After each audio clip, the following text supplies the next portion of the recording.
Story 1. I continue to go to work, hoping to be recognized for not only doing my job, but also for taking on my boss's responsibilities and those of another manager, in hopes of receiving a raise.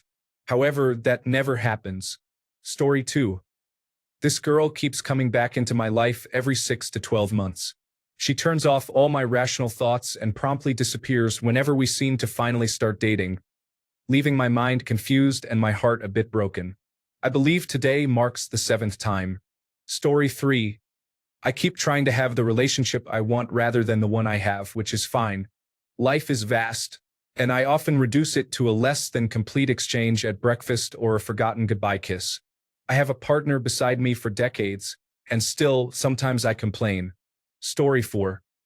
People are too busy for each other, too self-absorbed to take an interest in one another, and too arrogant to recognize the problems within ourselves. Story 5. If I go to bed 8 hours before my alarm goes off, I will get 8 hours of sleep and feel good. Cut to 2:30 a.m. when someone tests how loud their motorcycle can rev, and my brain decides I don't want to sleep. I want to have imaginary arguments with people I don't like. I hope you crash your motorcycle outside my home so I can enjoy being awake at 2 or 3 a.m. Story 6. The average person has no idea what capitalism is. The term free market refers to a market with regulations and enforcement to prevent corruption and maintain balance among all parties involved. Conservatives have manipulated public understanding of capitalism to shift it away from a fair market and allow an oligarchy to flourish. Every problem we face stems from moving away from capitalism toward an unregulated economy dominated by oligarchy. Democratic socialism is the closest thing to actual capitalism available, or at least it aligns with the most commonly accepted and proven capitalist-based economic models.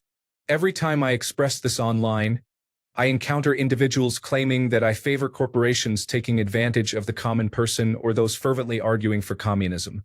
I am simply advocating for proven economic principles, not guesswork or ideas, but mathematics. This is not what we are currently following. Story 7. I keep starting conversations and text exchanges with my best friend's identical twin sister. Our chemistry is incredible in real life. She is one of the best people I have ever met. Then, every few months, when things are going really well, I feel the desperate urge to confess my feelings to clear the air. I am somewhat in love with her in a very complicated way. Unfortunately, she is emotionally avoidant and cannot handle those types of emotions. She recently got a long-distance boyfriend who is perfect, but also boring, somewhat unintelligent, can barely communicate in English, lives with his grandmother, has changed majors 5 times without graduating, is obsessed with hobbies she doesn't care about, obsessed with wealth-related status symbols she doesn't respect, and does not show up for scheduled phone calls. However, aside from all that, he's perfect if you force her to say something positive about him. He is also described as funny and gives her compliments, but only if you really push her to come up with some positives in between her complaints.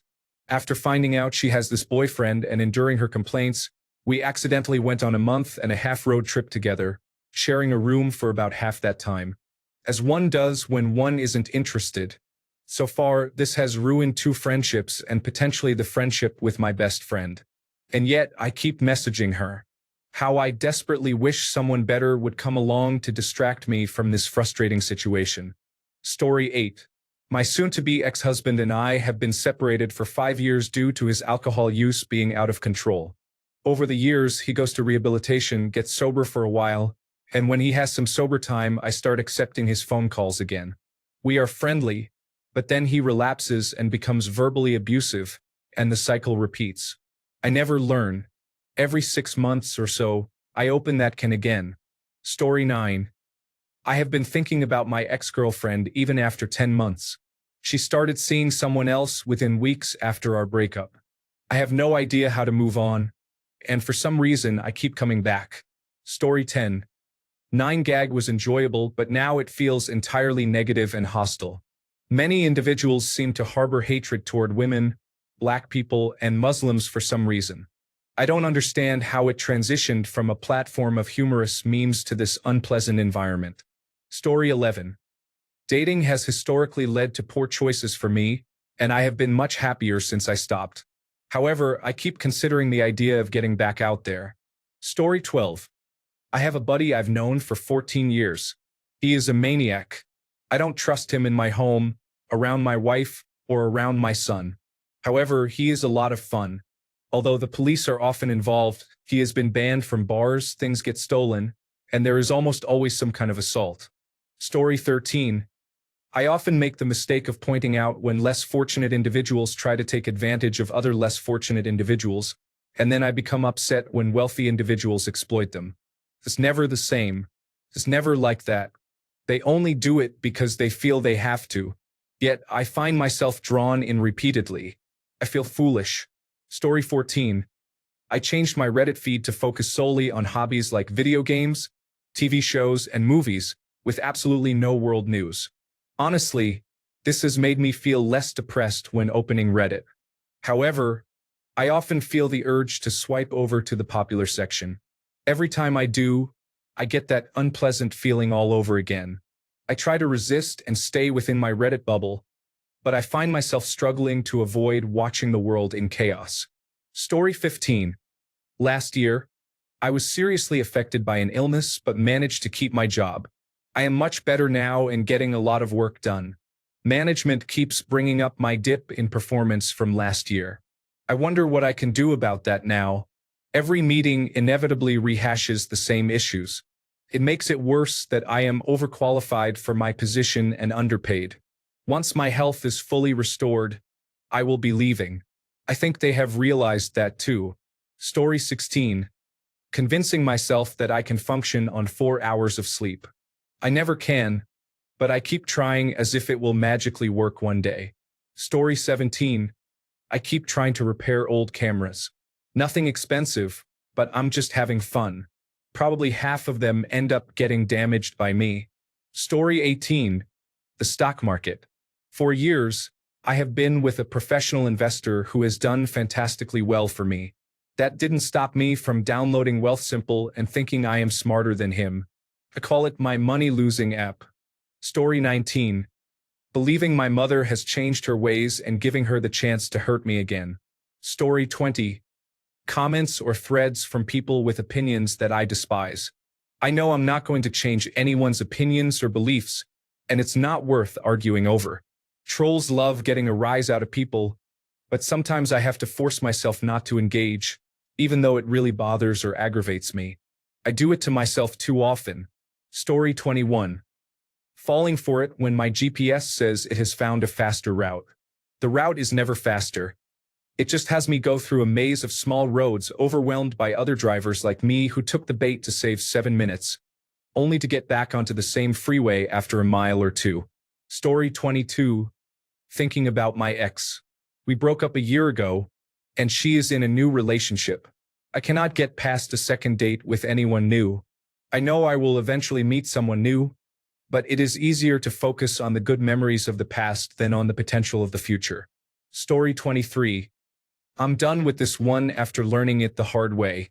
It's fine to text with straight men in a conversational way as a straight woman. I'm happily married, so it's obvious I'm not looking for anything but friendship. Story 24. My ex-girlfriend has 2 amazing children.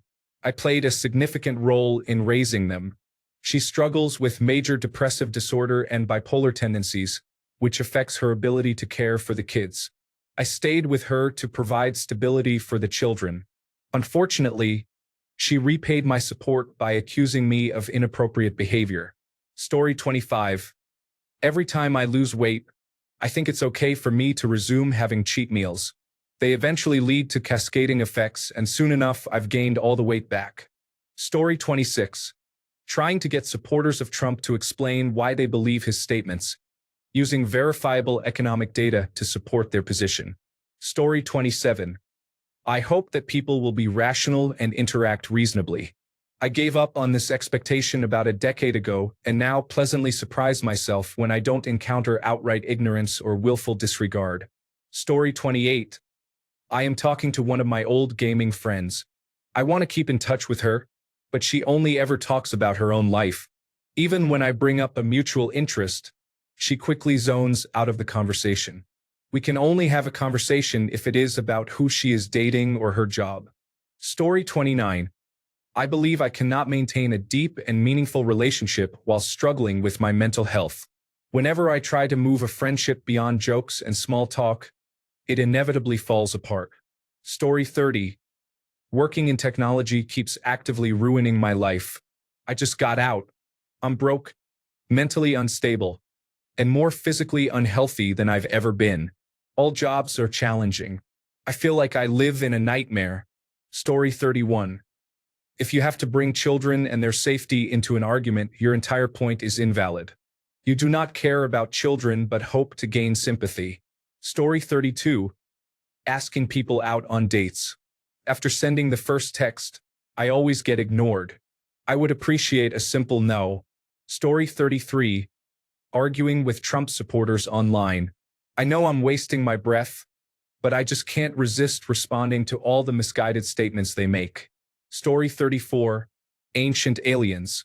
I can't get enough of it, even though it features the same 15 episodes recycled for 20 seasons. Story 35. I'm going to my in-laws and my father-in-law is complaining about politics, particularly President Trump. When I tell him I just don't care anymore and am focused on enjoying my life with my wife and kids, he stops. However, the next time I visit, it's the same routine, as if I'm honestly going to change my mind and care about it again. I just don't care. Story 36. Does Scotty Kilmer count? It drives me nuts because he insists on telling nothing but the truth while luring viewers with clickbait titles. His content seems to be the same material reworded every 6 months. Story 37. Debutante TV theories. I tell myself people are just entertainers, but I'm always disappointed when Taylor Swift does nothing. Story 38. Rumination. I just can't escape it. I take a 15-minute break, and it turns into an hour-long rumination followed by a 15-minute breakdown and a 10-minute cleanup. Story 39. Unidentified flying objects are causing concern. While some believe it is a distraction from political turmoil in the United States, there are also reports of strange phenomena observed in the sky. Story 40. Grudges and resentment.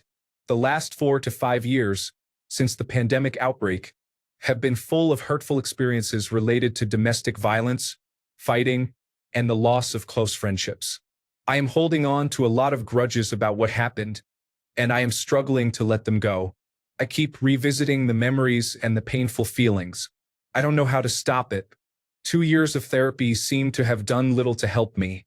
This is a difficult situation that I continue to face. Story 41. I told my girlfriend, who is a fan of Dark Souls, the truth. It's not fair, and the only people who claim it is fair are those who are really good at the game. Story 42. Dealing with people who cannot let things go, despite being under the impression that everything was fine and settled a long time ago, can be challenging. When it starts bothering them again, new charges that are factually incorrect become part of the equation. Story 43. Having opportunities promised to me, or having ones arise where I was the obvious choice, only to have those opportunities taken away or vanish, is disheartening. The most recent one hurt the most because, unlike the others, it would have put me in the spotlight, allowing me my moment to shine, which is a rare occurrence in my field. That opportunity disappeared because someone crucial to the project decided, without consulting anyone else or putting in the necessary work and time, that the project would never achieve a presentable state. Story 44. Ugh, my eyes. I can barely sleep as it is. I thought I would be able to focus on myself after getting laid off about a month ago. I rekindled my passion for sports and walking, but now I have plantar fasciitis in both feet. I took a long break from activity as a result. Then, one morning last week, I yawned and experienced temporomandibular disorder. Great. Now both my face and feet are in pain, and treatment feels really expensive without a job. The only thing I have now is continuing my diet, even though it's all mush now. I need to have some kind of productivity somewhere. Time to catch up on television, I guess. Story 45. I swear the people in this app are fined for using their brains. All these vague posts with maximized absurd takes to create engagement. The comment sections are surprisingly even more ridiculous than the initial posts. It's like a car wreck, you can't look away. I deleted the app a few months ago, yet, for reasons beyond my understanding, I installed it again, and once more the concentrated foolishness makes me so angry. Story 46. You know how when you're carrying things in from the car, you're convinced you can get it all in one trip? You end up wasting more time and energy trying to do that instead of just making 2 trips like a reasonable person. That happened to me once when a grocery bag broke while I was climbing the stairs to my apartment. Story 47. About once a year, I buy a pack of zebra cakes because I remember them fondly as an enjoyable snack. I do not actually enjoy zebra cakes, but apparently every so often, I feel the need to double-check. You would think that eventually, I would reach a point where I picked up the box of zebra cakes and somewhere in my mind, the voice of reason would say, "Hey, you don't like this." But that voice doesn't show up until I take a bite. Story 48. Suppressed mental trauma and post-traumatic stress disorder from life and the army. I could be having a great day, and then something inside me will switch on. I have the most immature reaction to the smallest things, and I can be inconsiderate to the people I love. Just as quickly as it comes, it disappears. Then I'm left with the aftermath of my actions. I recently started seeing a therapist, but nothing has really helped. I kind of feel like it's worse going through everything again mentally. Story 49. The hope that my father and I will be on the same page one day, instead of feeling rejected with every interaction I have with him. Story 50. My friend has a difficult boyfriend, and they have been dating for a long time. Occasionally, she confronts me, asking if I like him, and we end up arguing about it. Then it quiets down, but after a couple of months, she will ask me again, and we will argue once more. I have tried to soften my responses a few times, but she can always see through it. Story 51. Half the time I comment, I get banned for not following the rules on Reddit, so I don't even know why I bother. Story 52. I have a few thoughts. 1 drink is fine. I've been sober for 3 years. Just 1 or 2 cuts isn't a big deal. It's not self-harm again. Skipping 1 meal today isn't that bad. I won't get into fasting every day again. The feeling of hunger means I'm losing weight. That's good. Keep going. I can push in a little more walking even if I deal with chronic pain. Story 53.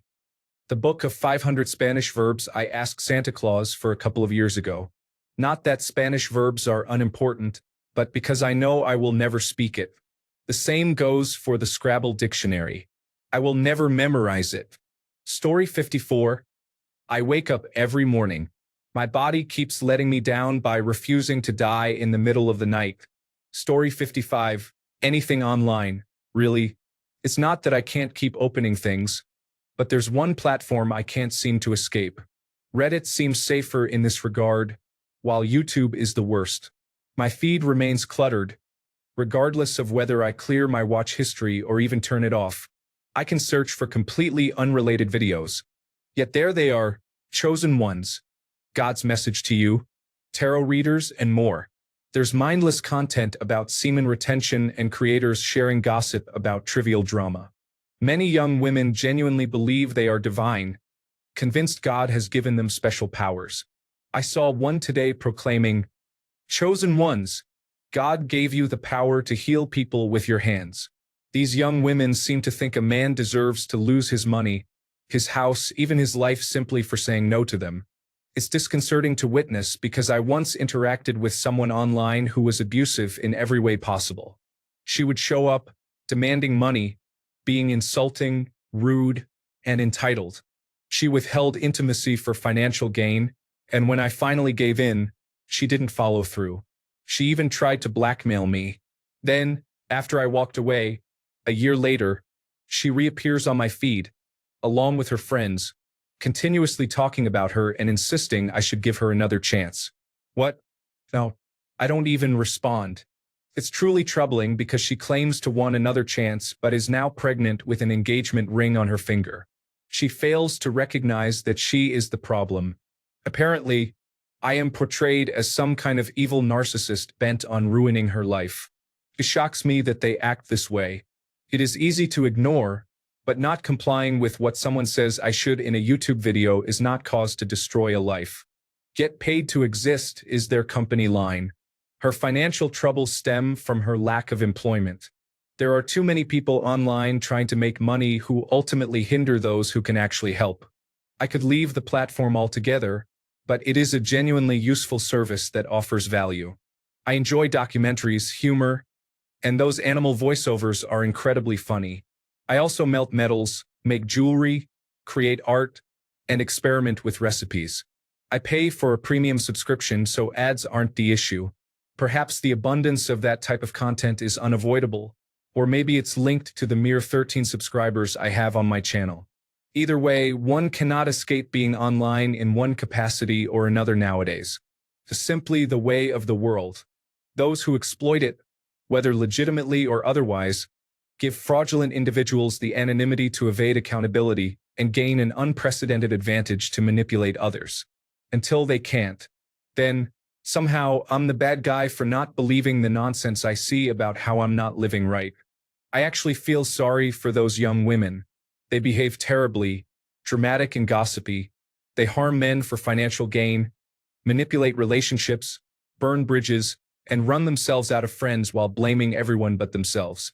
It's almost as entertaining as those animal voiceover videos, except they intentionally meddle with people's feelings. It's a level of depravity that I hope burns itself out sooner rather than later. They do eat their own. Story 56. I am trying to encourage my 22-year-old daughter to take more responsibility and for my wife to stop enabling her behavior. I feel like I'm getting closer to the point of moving out and leaving them to their unhealthy dependence so I can find happiness in my life. My 31-year-old daughter expressed disbelief that I am still in this situation, so I know it's not just me. Story 57. Hoping that my ex will come back.